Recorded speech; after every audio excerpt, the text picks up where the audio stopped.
This is a storage room.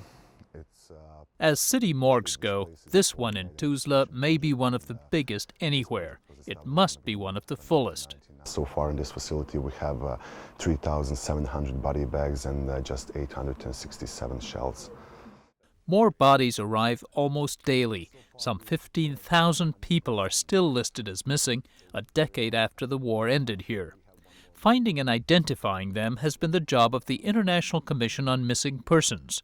Its American director, Catherine Baumberger, has lived here since 1998. We hope that it will make a contribution to truth and justice and hopefully reconciliation, and that by looking at the past, they're in a better position to address the future here. Having lived here these many years, you can still feel these tensions, this fear boiling beneath the surface. Just beneath the surface, in mass graves across northern Bosnia, lies evidence of the most brutal episode in Bosnia's 4-year war. In what's now called a massacre at Srebrenica, Muslim men and boys from the area, some 8,000 in all, were killed after Serb forces overran the town. Their bodies were dumped in mass graves.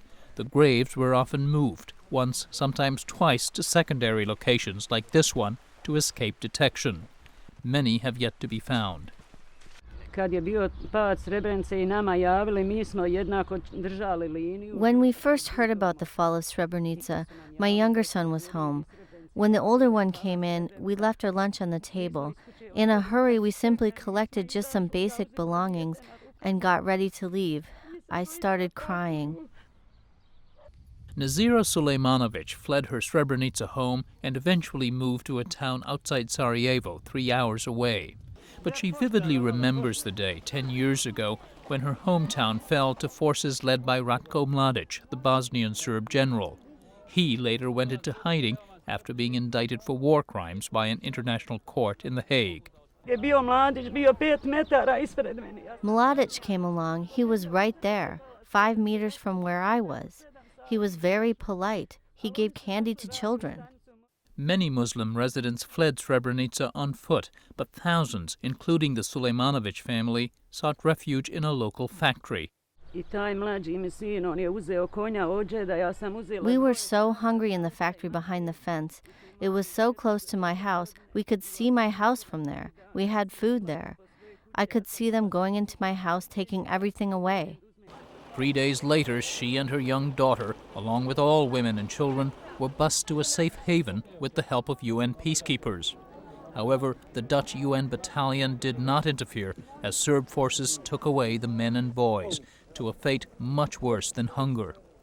Nazira Sulejmanovic never saw her 2 sons again. Earlier in the war, she also lost her oldest daughter in a mortar attack that hit their home. In Dayton, these 3 Balkan leaders made the fateful choice for peace. Srebrenica galvanized international efforts to end the war. 4 months later, a peace accord was reached in Dayton, Ohio, and signed in Paris. The treaty split Bosnia into a Serb-dominated Republic of Srpska and a federation held by a coalition of Bosniak Muslims and Croats, with a federal capital in Sarajevo. In all, about 250,000 Bosnians were killed. Almost 2 million, half Bosnia's population, were driven from their homes. For 10 years, international soldiers and aid groups have helped keep Bosnia at peace. They've returned more than half those displaced to their pre-war homes and tried to rebuild political and civic institutions and the economy. And they've tried to recover and identify missing people. Tuzla's morgue is focused on the victims of Srebrenica, says Zlatan Sabanovic of the Missing Persons Commission.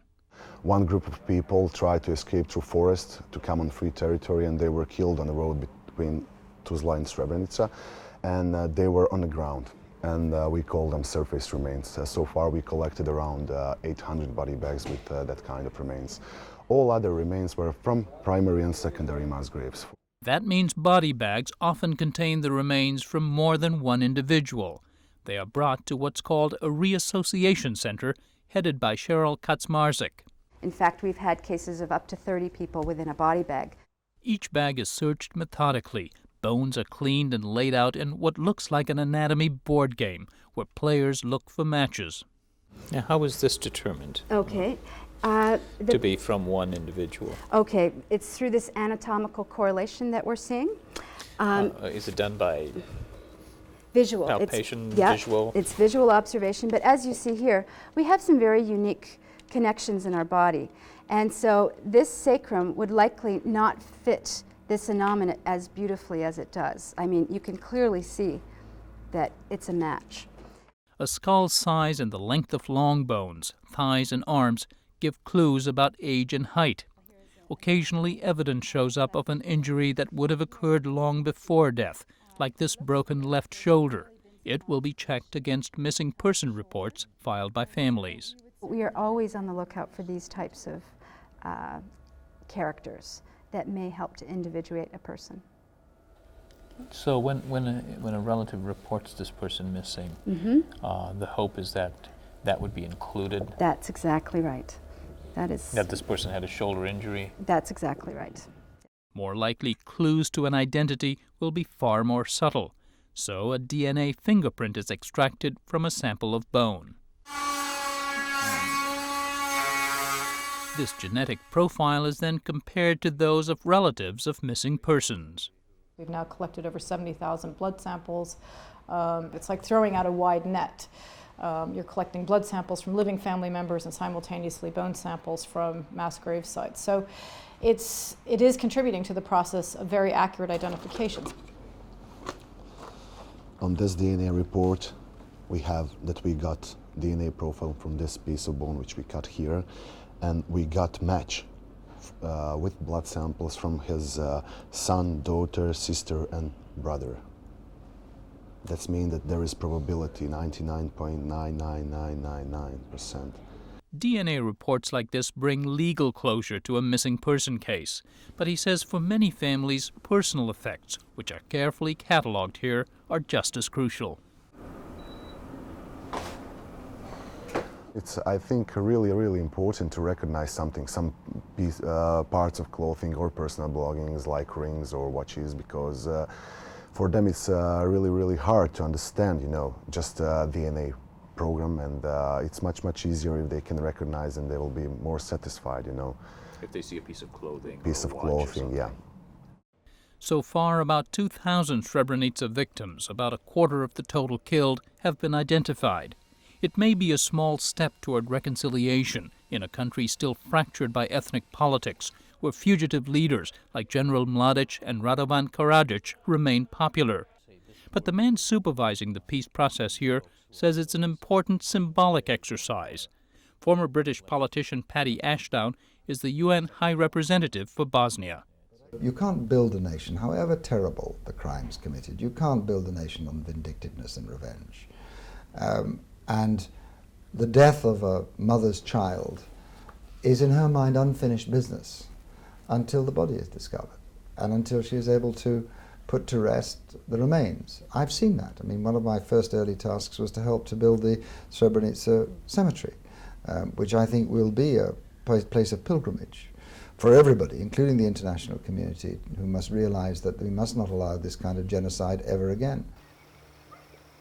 From the window of her old home in Srebrenica, Nazira Sulejmanovic has a panoramic view of that new cemetery. Painful as it was for her to visit with her now 15-year-old daughter Merima and an older sister, she'd like to return to Srebrenica and live in her old home.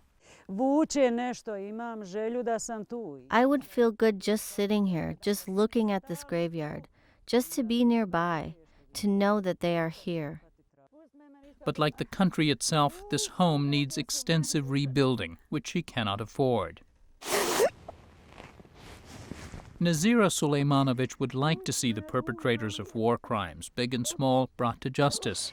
But first, she has unfinished business at the cemetery. Her older son, Semsuddin, was buried here 2 years ago. His bones were discovered in a mass grave in neighboring Serbia.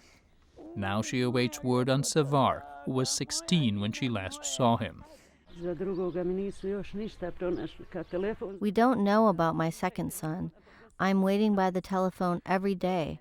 I'm waiting for the news. We gave our blood specimen, blood samples. There's no telling when her son will be found, At the Reassociation Center, a different family will finally be able to reach closure. This is a great example of a complete body. And I'm happy to say that, in fact, in this particular case, we have not only had a successful DNA extraction, but in this case, we have a blood relative match. So this young boy is now identified. And he, as we know now, he was 16 years old. When we have a match like this, we're very pleased. This young boy is basically going home. He and about 500 other victims of Srebrenica will be buried with full honors in a ceremony here on July 11th.